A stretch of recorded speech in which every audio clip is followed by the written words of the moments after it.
All right, so we are having a look at today for the start of this lesson. We're going to look at the inverse, and I'm also going to show you how to restrict the domain on the CAS calculator. Okay, from our starting point here, this meme tells us about inverse functions.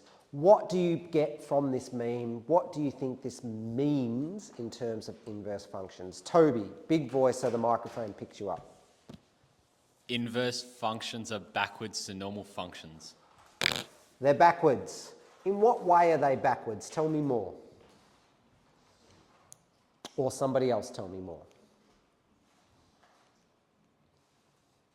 Ella, big loud voice. They're like the opposite? They're like the opposites. Good. What's the opposite, do you think? How can we dig a little bit deeper? What else do you think inverse functions might be from the memes?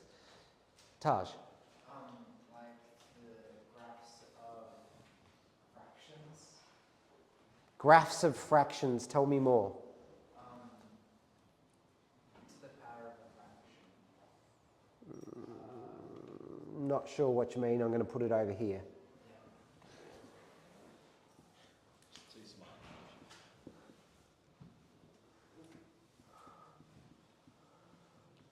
I can relate this to inverse functions, but I'm not sure if that's what you mean. All right, look at my pictures then. What else is going on? Tell me. Let's use some plain language. What else is happening? Cat ate fish. Cat ate fish. And then? Fish ate cat. So what happened? They both got eaten. I'm looking for a word that starts with an S. Swap. They swapped. How can it swap after the fish has got eaten? Okay, so Fish was brought in. if we bring these things together, basically this is what inverse functions are. If we look at the opposite function, or we look at swapping things, we are finding the inverse. So the first way we're going to have a look at this in a little bit more depth is we are going to look at a graph. Now, keep in mind, we're looking, what is the opposite graph or what is swapped? So in our meme, we've got a fish and we've got a cat. My two things were a fish and a cat. In a function, in a graph, what are my two things?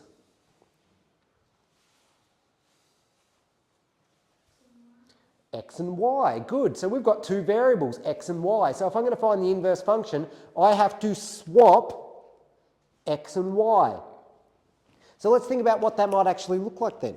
So pick one of these points. Grace, you were the last one to talk. You were the person who said the X and Y swap. Can you tell me what is the coordinates at this point right here? 3, 0. Perfect. So if I swapped X and Y, Grace, what would that become? 0, 3. So that point was there, is now here. They swapped. What else? Let's dig a little bit deeper. What else is swapped here if we're talking about graphs? It was an X. Intercept. It was an X-intercept and it became a Y intercept. Y-intercept. So my X and Y-axis intercepts swapped. All right, give me another point then. From the original graph, tell me another point. Anybody? 2, negative 3. 2, negative 3. Good. 2, negative 3. So this is the point 2, negative 3. So if I do the inverse, where does that go? Negative 2, 3. No. The X and the Y values swap completely. I don't just change the sign. Lexi? Negative 3, 2. So it's going to be negative 3, 2.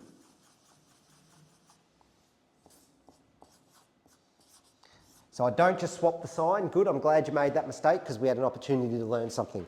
We swapped the whole part, the X coordinate. Okay, so let's keep moving on. What was this one? 1, negative 4. What's it become? Negative 4, 1. Oh, get my colour coding right.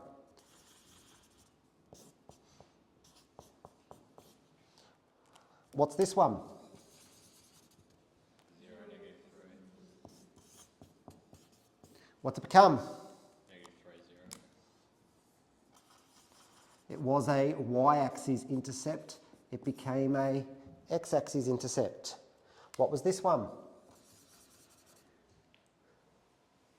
Negative 1, 0.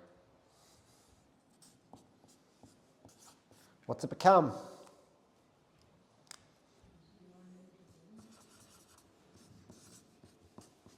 It was an x-intercept, it becomes a y-intercept. What's this one? 4, 5, What's it become? 5, 4.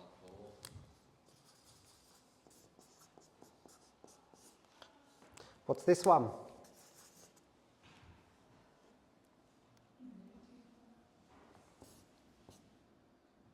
Didn't hear you.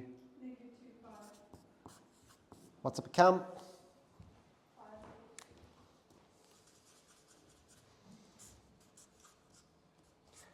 Join them.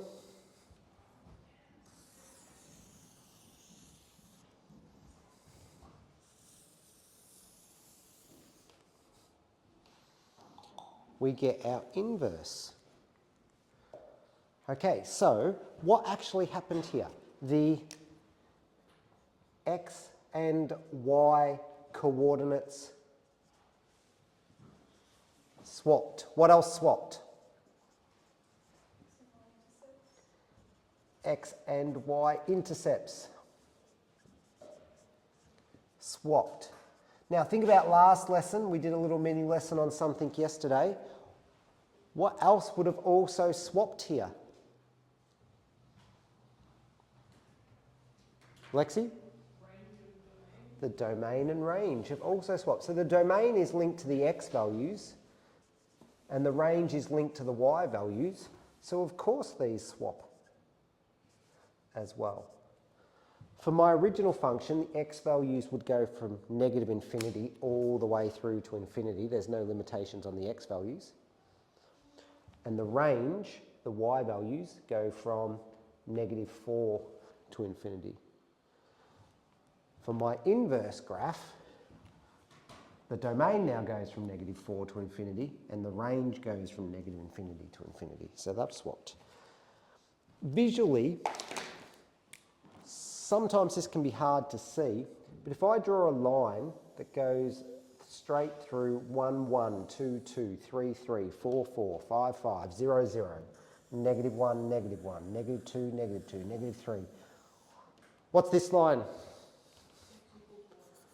X equals y or y equals x, same thing. This is the line of y equals x. What's the connection between this line and those two graphs that are now on the screen? You might want to look at that point in particular. Can't flip that way. What's the word that I'm looking for? It is a reflection.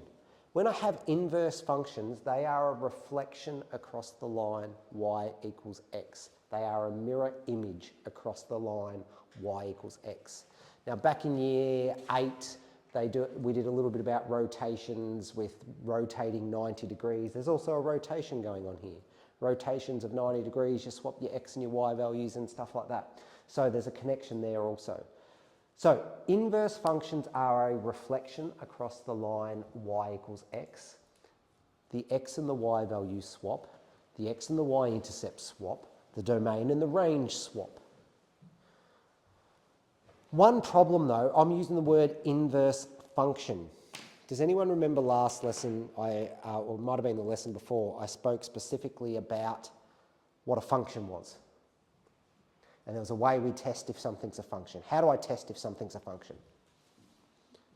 Toby, first hand up. By putting a line, like a straight line through it. Putting a line where there's a straight line through. So if I put a straight line through this blue graph, I would only ever hit that graph once. I would only ever hit that graph once. It is a function. But if I put a line through this red graph, how many times would I cross that graph? Twice. Twice. It is not a function. This is actually the inverse relation at this stage.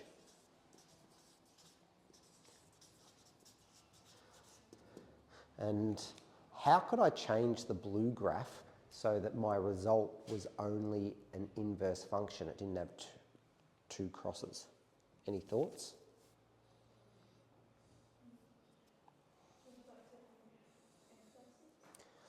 If I reflected in the x-axis, that would be fine, except then I would still get, so if I reflected the blue graph that way, it just means my inverse would go that way instead. So no, that won't do it. Okay, I'm going to leave that lingering at the moment. I don't want to tell you how I can change that graph, but there might be a hint in the next part of the problem. Let's look at the next bit then.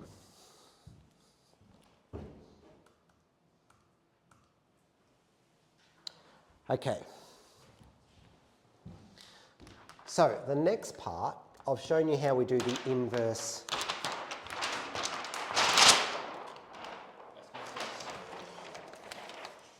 I didn't rip any paint off, that's a win. I've shown you how to do the inverse using a graph and doing it visually. The next part, we're going to look at how we do the inverse algebraically. All right? And this is the equation that we're going to work with. This is my stylized R to represent all real values. This is a cursor that I forgot to get rid of when I took the screenshot of that equation, so ignore the cursor on the end. There's a lot going on here, isn't it? This is more than we've seen in our equations before. Normally we just got something like that. Agreed? Right, cool. So what's all this crap up the front?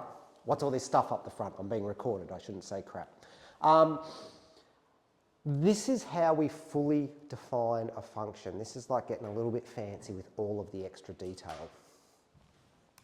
When I fully define a function, I add a couple of elements. So this is the name of my function. I'm calling it f. Why am I calling it f? Because function's spelt with an f. I could call it whatever I wanted, G, H, Q, P, R, Z, doesn't matter. In this case, f. I read the colon sign as such that. So this is the function f such that the domain of that function is only between 1 and 5. So this function has a domain only from 1 and 5. The codomain, this is the set of values that the answer can come from. In maths methods, it's pretty much always R. In other areas of mathematics, it might come from complex numbers. It might be a limited set of values that it can come from. But we'll only really see problems that are R. It's called the codomain. The function f has the variable x, f of x. And this is the equation of the function.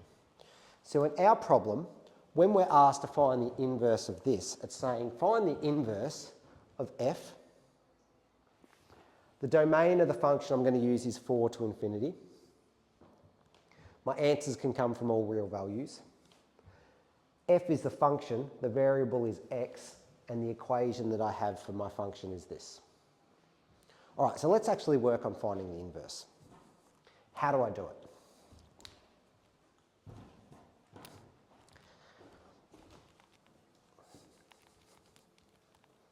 All right, well, let's actually start by thinking about what the graph of that looks like.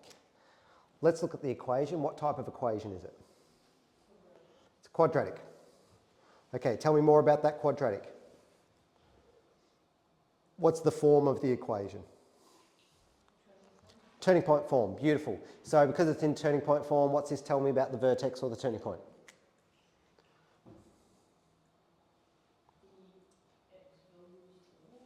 It's been moved across 4 places to the right and 1 place up. So my vertex is here. My parabola looks something like this. But the domain of my parabola only goes from 4 to infinity. So I am not going to have that bit of the graph. So I have restricted the domain of the graph. I only see that part of the parabola. Cool. That's what that's saying.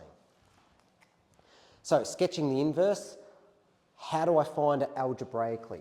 Well, my rule is f of x equals x minus 4 squared plus 1.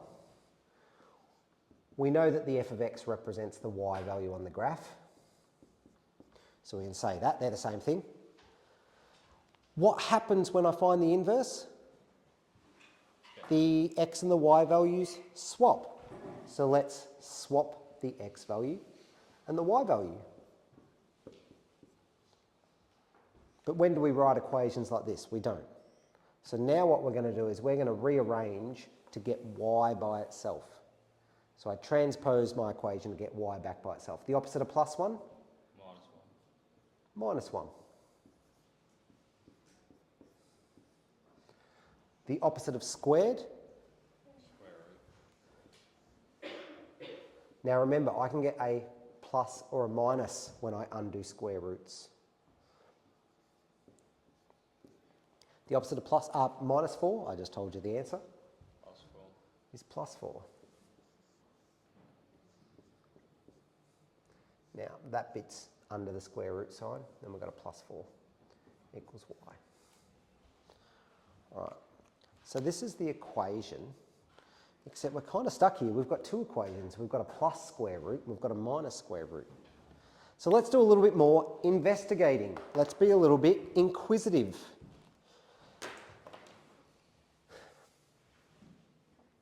Let's go to our calculator and start a new document because that is what you need, but I don't want to start from something that's already on the screen. Oh, no, I don't want to save it. No, don't save it. Add graph. Okay, let's put the original equation up there. So we had x minus 4 to the power of 2 plus 1. Is that correct? Yep. Sweet. We had to restrict the domain. Part of today's mini lesson is telling you how you can restrict the domain. So this is how I do that on the calculator. This is going to help you in the investigation. You are going to go back to your equation. So you press tab. That brings the formula bar up. You go to your equation. It looks like that. Now I need to add the condition that the graph's only from 4 to infinity. So the way I'm going to do that, I'm going to press Control equals. And it's going to bring up this little template. And I'm going to choose this vertical line. This means given. This is how I add a condition to my graph. Or this is one way I can add a condition to my graph. I say given that the x value is bigger than 4. So 4, Control equals. My less than greater than sign, then an x. So x is greater than or equal to 4. Remember the original equation had a square bracket. Control equals less than. I need to get the infinity sign. Where's infinity? Infinity is down here next to pi. Press pi, go to infinity. That limits my graph. Okay, so there's my blue line. That's my parabola. Same thing. Now, my inverse has to be that one with a plus or that one with a minus. So let's try it with a plus. Tab. We want positive, the square root. X minus 1. Was it minus 1? Did I make that up? Plus 4, I can't remember. Yep, x minus 1 plus 4.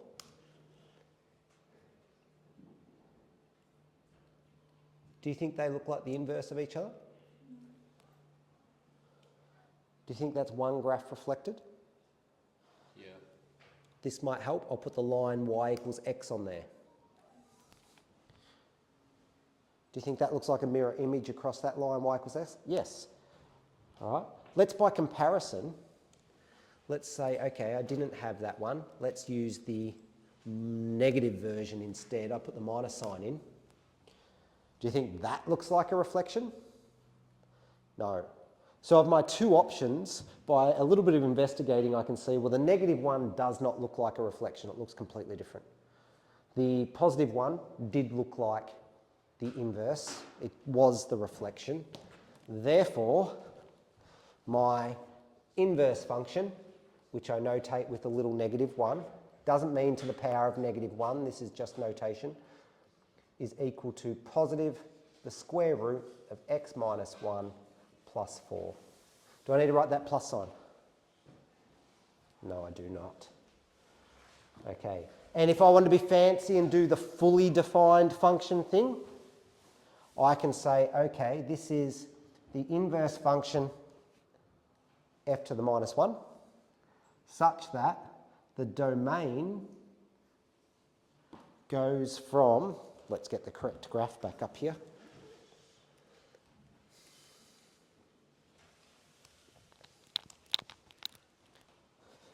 The domain goes from 1 to infinity. So the domain goes from 1 to infinity. My codomain is R. And my equation is that.